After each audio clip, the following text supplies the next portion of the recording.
Então, continuando aí, a gente vai falar agora sobre a força sobre um fio conduzindo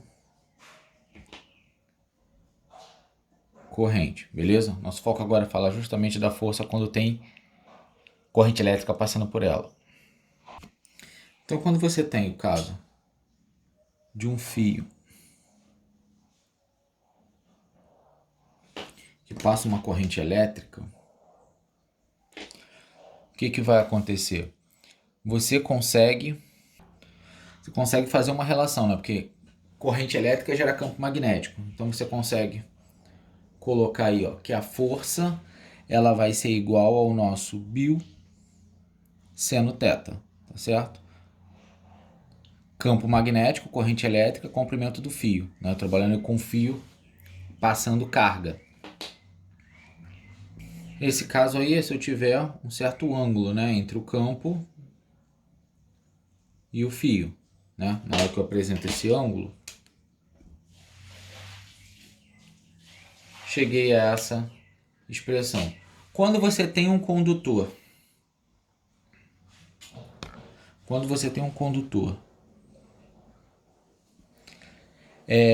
que está perpendicular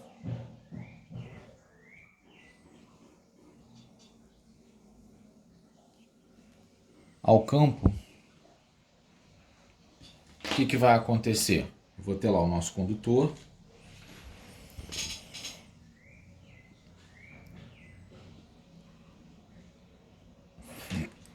E o meu campo agora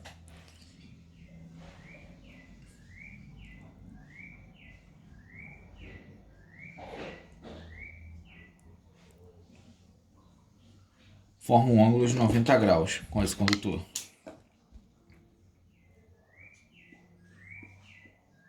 Beleza? Então tem ali esse ângulo de 90 graus.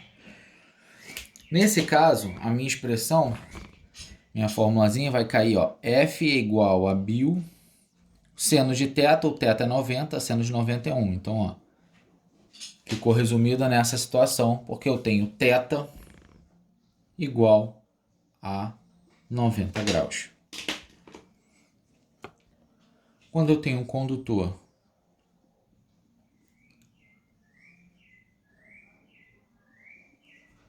paralelo ao campo, certo? Eu vou ter o θ justamente igual a zero. O que acontece quando o condutor está paralelo?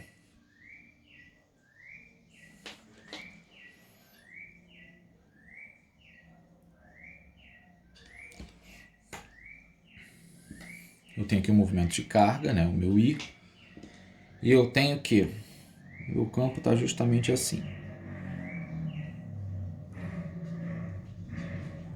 Ou seja, o ângulo entre eles é 0 graus, eles são paralelos. Nesse caso, a gente consegue observar até pela expressãozinha, ó, seno, só para olhar aqui em cima, seno igual a zero, seno de 0 é 0, a força zerou. Então aqui embaixo eu vou ficar com a força igual a zero.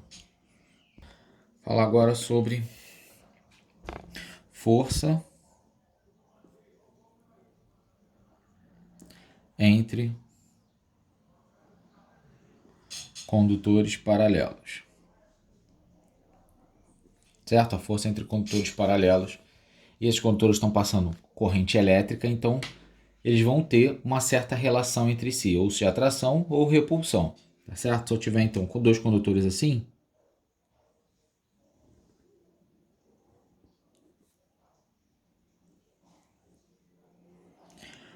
como você tem corrente elétrica passando, você vai ter também um campo magnético. Então você vai ter um I e um I. Aqui nesse caso, ó, você tem uma distância entre eles. Uma distância D. Você tem comprimentos do fio. Certo? Então aqui nesse caso, esse cara ele vai ter uma atuação como em relação a esse, né? Posso usar a regra e eu vou determinar que o campo magnético vai ser assim, certo? Ele vai estar entrando. Ó. O campo magnético entrando desse lado. Se o campo magnético está entrando, a força ela vai ser uma força de repulsão, tá certo? Então, formulazinha, F igual a μ vezes I1 vezes I2 vezes L dividido por 2πd. Já caiu uma vez na prova da Yara essa formulazinha, já caiu uma vez ou duas na prova da SpaceX, tá bom? Quando você tem aí condutores paralelos. Beleza? Então, o que eu consigo afirmar? Vou colocar as duas situações. Aquilo ali é a força em módulo, né? Agora, vamos falar da relação, se é atração, repulsão. Então, eu tenho duas situações.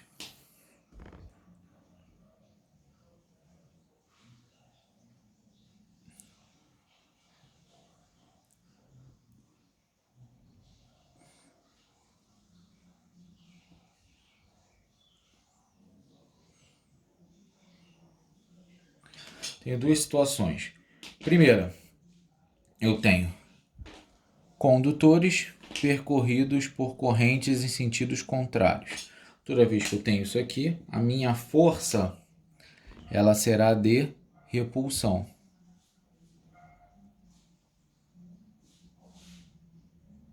Certo? Então a força é de repulsão. Deixa eu dividir isso aqui. Agora, a segunda situação. As minhas correntes elas estarão no mesmo sentido. Se elas estarão no mesmo sentido, essa força aqui será uma força de atração, tá certo? Então aqui é atração. Então tome cuidado com isso. Força de atração, força de repulsão. Sentidos contrários, repulsão. Mesmo sentido, atração. Agora a gente pode estar citando aí definição de Ampère, tá certo? Então, quando você tem uma espira retangular, onde flui uma corrente elétrica e um campo magnético, ele é uniforme, então cada pedacinho da espira vai sofrer uma força, certo? Sofrer uma força que pode ser calculada com aquele bio que a gente conhece, na corrente vezes o comprimento vezes o campo magnético. Dessa forma vai aparecer um torque, né, que é uma força, uma ação de natureza de giro, né? Ela vai fazer esse corpo girar, essa espira girar. E ela é função do quê? Então esse torque ele vai ser função da corrente A, que é a área, vezes o B, certo? B é o campo magnético. Então apareceu um torque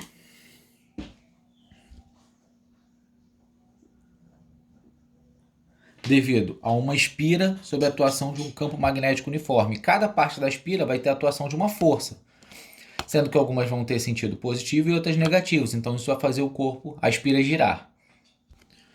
Como a gente sabe que algumas formas a gente vai simplificando e atribuindo algumas letras, uma delas é o μ. A gente fala que o μ é I vezes a área. Dessa forma, o meu torque ele será igual a μ vezes, aqui é vetorial, μ vezes o B.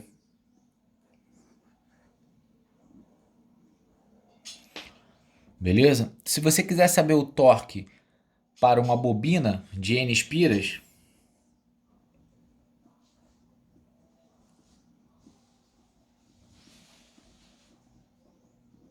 certo? O torque para uma bobina de N espiras é só você multiplicar ela por N. Então, o torque será igual a formulazinha I vezes, opa, esse E não é vetorial, I vezes A vezes B, só que aqui eu multipliquei por N, que é o número de espiras.